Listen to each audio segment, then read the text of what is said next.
देश के गृह मंत्री यानी कि अमित शाह बिहार के चुनाव में बार बार एक शब्द का इस्तेमाल करते थे। वो शब्द था घुसपैठिया। बिहार हो, झारखंड हो, हर जगह भारतीय जनता पार्टी इस शब्द का इस्तेमाल डराने के लिए करती है मतदाताओं को। लेकिन क्या वाकई में भारतीय जनता पार्टी की सरकारें इस बात को लेकर चिंतित भी हैं, या फिर कि ये 15 लाख वाली बात की तरह एक जुमलेबाजी है? आज की तारीख में शाह साहब के चहेते मुख्यमंत्री सुप्रीम कोर्ट में घिर गए, फंस गए। बीजेपी की सरकार को तलब कर लिया गया, हिमंता बिस्वा शर्मा की सरकार को तलब कर लिया गया, क्योंकि 6 साल गुजर चुके हैं और असम के 3 करोड़ लोगों के पास पहचान पत्र नहीं है।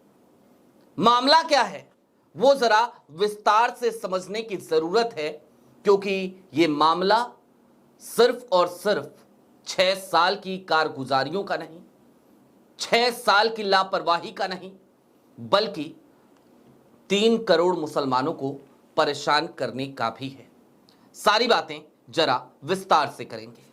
नमस्कार, मैं स्वप्निल और आप मुद्दा देख रहे हैं। दोस्तों, आगे बढ़े उससे पहले वही छोटी सी अपील। मुद्दा इन दिनों एक गंभीर आर्थिक संकट से जूझ रहा है। एक तरफ हमारे मेन बैंक अकाउंट्स फ्रीज चल रहे हैं, तो दूसरी तरफ हमारे 2.5 साल पुराने चैनल को हमसे लंबे समय तक छीन कर रखा गया था।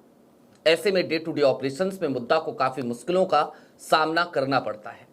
लिहाजा आपसे गुजारिश है, यदि आप चाहें तो मुद्दा की छोटी छोटी मदद जरूर कीजिएगा। इसके लिए आप स्क्रीन पर दिख रहे QR कोड या फिर के नीचे दिख रहे UPI नंबर का इस्तेमाल कर सकते हैं। अब आगे बढ़ते हैं और सबसे पहले आपकी स्क्रीन पर एक खबर है। यह खबर बताती है 6 साल से 3 करोड़ लोगों की नहीं है पहचान।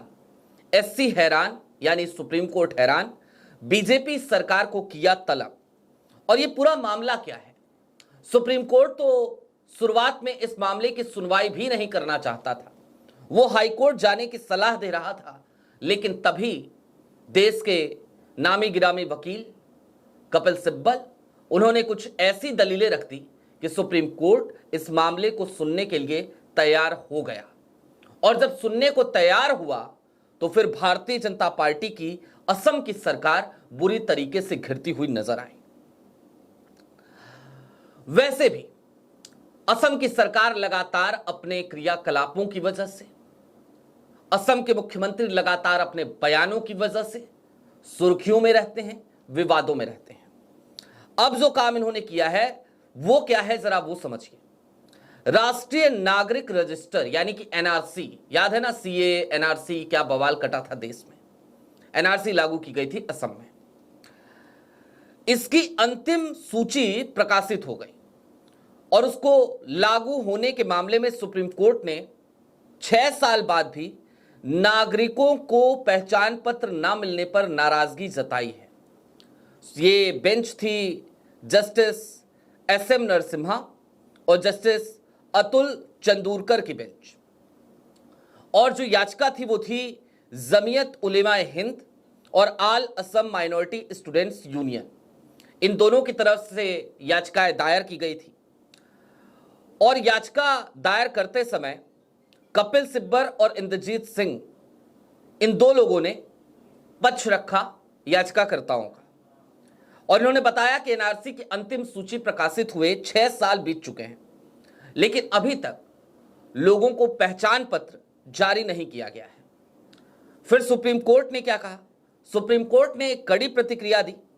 पहचान पत्र जारी ना होने पर हैरानी भी जताई कि भाई 6 साल हो गए, पहचान पत्र क्यों नहीं जारी कर रहे हो। उसके बाद कोर्ट ने केंद्र सरकार, मोदी जी की सरकार, असम सरकार, राष्ट्रीय नागरिक रजिस्टर और उसके निदेशक को नोटिस जारी किया और जवाब मांगा 4 सप्ताह के भीतर, यानी 1 माह के भीतर। मामले की सुनवाई की शुरुआत में सुप्रीम कोर्ट ने कुछ हिचकिचाहट दिखाई और याचिकाकर्ताओं को हाईकोर्ट जाने की सलाह दी थी। लेकिन जब अदालत को बताया गया कि इस मामले में केंद्र सरकार और NRC सीधे पक्षकार है, तो सुप्रीम कोर्ट ने सुनवाई के लिए सहमति दे दी। आपको यह भी जान लेना चाहिए कि असम में एनआरसी की पूरी प्रक्रिया 2013 से लेकर 2019 तक सीधे सुप्रीम कोर्ट की निगरानी में ही पूरी की गई थी। रजिस्ट्रार जनरल ऑफ इंडिया और स्टेट कोऑर्डिनेटर के जरिए संयुक्त रूप से अंतिम एनआरसी लिस्ट प्रकाशित की गई, जिसमें 3 करोड़ 30 लाख आवेदनों की सूक्ष्म जांच की गई थी। इसका मुख्य उद्देश्य असम में दशकों पुराने नागरिकता विवाद का संवैधानिक और कानूनी समाधान करना था।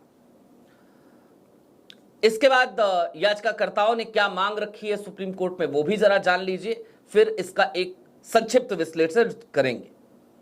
याचिका में सुप्रीम कोर्ट से मांग की गई कि जिन 3.11 करोड़ पात्र नागरिकों का नाम एनआरसी में शामिल किया गया है, उन्हें बिना देरी के राष्ट्रीय पहचान पत्र जारी किया जाए। साथ ही 19 लाख लोगों के नाम खारिज किए गए हैं, उन्हें तुरंत आधिकारिक अस्वीकृति पर्ची रिजेक्शन स्लिप दी जाए ताकि वे फॉरेनर्स ट्रिब्यूनल में अपील कर सकें। याचिका में यह भी कहा गया है कि एनआरसी की प्रक्रिया सुप्रीम कोर्ट की निगरानी में वैज्ञानिक डेटा आधारित और प्रमाणों की जांच पर आधारित रही है, इसलिए इसे कानून के तहत पूर्ण रूप से लागू किया जाए और अधूरा ना छोड़ा जाए। याचिका में यह भी कहा गया कि अधिकारियों की लापरवाही एनआरसी प्रक्रिया को अधूरा, असंवैधानिक और मनमाना बना देती है। ये संविधान के अनुच्छेद 14 और अनुच्छेद 21 का उल्लंघन है। अंतिम एनआरसी के बाद ऐसे ही रोक देना लाखों नागरिकों को अनिश्चित नागरिकता की स्थिति में छोड़ देता है, जिससे समाज में भय, अविश्वास और सामाजिक विभाजन बढ़ रहा है।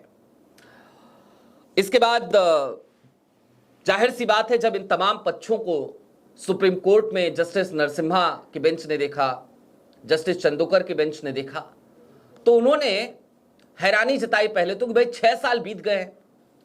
एनआरसी सुप्रीम कोर्ट की निगरानी में हुई थी, उसके बाद भी 2019 में अंतिम सूची प्रकाशित हुई और उसके बाद से लेकर अब तक 6 साल बीत जाने के बाद भी आप यदि लोगों को पहचान पत्र नहीं दे रहे हैं तो क्यों नहीं दे रहे हैं? इसके पीछे का कारण क्या है? और दूसरी सबसे बड़ी जो समस्या यहां पर आकर खड़ी हो जाती है, आप देखिए, घुसपैठिया एक ऐसा शब्द बन गया है जो यूं तो हिमंता बिस्वा शर्मा के हमेशा जबान पे रहता है और शाह साहब के जबान पे तो रहता ही है, उनके बॉस के। शाह साहब तो बिहार में भी घुसपैठिया घुसपैठिया चिल्लाते रहे, कहते रहे कि एसआईआर इसलिए हो रहा है ताकि घुसपैठियों को बाहर किया जाए। लेकिन जब चुनाव आयुक्त से पूछा गया, मुख्य चुनाव आयुक्त ज्ञानेश कुमार से, कि कितने घुसपैठिए मिले, तो उन्होंने कोई सीधा जवाब नहीं दिया, उस सवाल को ही खा गए। ऐसा लगा सवाल को चीनी समझ लिया, शरबत बनाया और पी गए, खोट गए। यह काम किया मुख्य चुनाव आयुक्त ने। और इन सब के बावजूद आज की तारीख में हिमंता बिस्वा शर्मा की सरकार, सोचिए 6 साल से अगर लोगों को पहचान पत्र नहीं जारी कर रही है तो क्यों नहीं कर रही है? मोदी सरकार अगर पहचान पत्र नहीं जारी कर रही है एनआरसी के बाद भी तो क्यों नहीं कर रही है? इससे क्या होगा? तो इससे होगा ये कि वो जो एजेंडा है, घुसपैठियां है देश में, घुसपैठियों को बाहर निकालना है, भारतीय जनता पार्टी की सरकारें ही ये काम कर सकती हैं, उस एजेंडे को मजबूती मिलेगी। लेकिन इसके दुष्परिणाम क्या होंगे? दुष्परिणाम यह होगा कि इस देश में लगातार आपसी मनमुटाव बढ़ता रहेगा। देश में हिंदू बनाम मुसलमान की सियासत तो फलती फूलती रहेगी, लेकिन देश की कौमी एकजहती, गांधी और नेहरू की विरासत, वो हर दफे खंडित होती हुई नजर आएगी, हर दफे उम्मीद टूटती हुई नजर आएगी। और यही तो एजेंडा है, यही तो चाल है और यही तो कारण है कि जैसे 15 लाख वाली बात जुमलेबाजी थी, उसी तरीके से आज की तारीख में घुसपैठिया शब्द भी एक जुमलेबाजी बनकर रह गई है। हम भी चाहते हैं कि इस देश में घुसपैठिए ना रहें, हम भी चाहते हैं कि इस देश से मोहब्बत करने वाले ही इस देश में रहें। लेकिन सवाल इससे आगे का है, सरकार उन घुसपैठियों को बाहर करने के लिए क्या कर रही है? अगर आप आधिकारिक आंकड़ों पर जाकर के ध्यान दीजिएगा तो आपको पता चलेगा कि इन घुसपैठियों पे ऊपर मनमोहन सरकार ने, यानी कि मोदी जी से पहले 2014 से पहले लगातार काम किया और उनके आंकड़े घुसपैठियों को इस देश से बाहर करने के मामले में मोदी सरकार से 19-20 का अंतर नहीं है, 18-20 का अंतर है। यानी कि मनमोहन सरकार शांति के साथ घुसपैठियों को बाहर कर रही थी, एजेंडा नहीं चला रही थी। वो धार्मिक भावनाओं को नहीं उकसा रही थी। लेकिन आज की तारीख में ऐसे ऐसे लोग तख्त नसी हैं जिन लोगों की जबान पर हर दफे हिंदू बनाम मुसलमान की राजनीति आ जाती है, क्योंकि यदि वो ऐसा ना करें तो निश्चित तौर पर उनकी राजनीतिक रोटी सिकेगी नहीं, वो अधपकी रह जाएगी। लिहाजा वो बिहार चुनाव हो, वो पश्चिम बंगाल चुनाव हो, वो असम का चुनाव हो, हर जगह पर इस एजेंडे को लेकर के आगे बढ़ा जाएगा। हां, एक उम्मीद तो है, आज फिर से है, उसी सुप्रीम कोर्ट से है जिसके कई फैसले निराश कर रहे हैं, लेकिन उम्मीद फिर भी है, क्योंकि आदमी करे तो करे क्या। इस देश के सिस्टम में हमें न्यायपालिका से उम्मीद तो रखनी ही पड़ेगी। फिर से रख रहे हैं। भाजपा की सरकार को तलब किया गया है, मोदी सरकार को भी तलब किया गया है और असम की राज्य सरकार को भी, एनआरसी के निदेशक को भी। देखना दिलचस्प होगा अगली सुनवाई पर क्या होता है। लेकिन सवाल अभी भी वही है कि जरा सोचिए उन लोगों के बारे में जो 6 साल से एनआरसी की अंतिम सूची में तो आ गए, लेकिन अभी तक इस आशंका में जीवन जी रहे हैं कि पता नहीं उनको पहचान पत्र नहीं मिला तो इसके पीछे क्या चल रहा होगा, पता नहीं उनका भविष्य इस देश में आगे क्या होगा।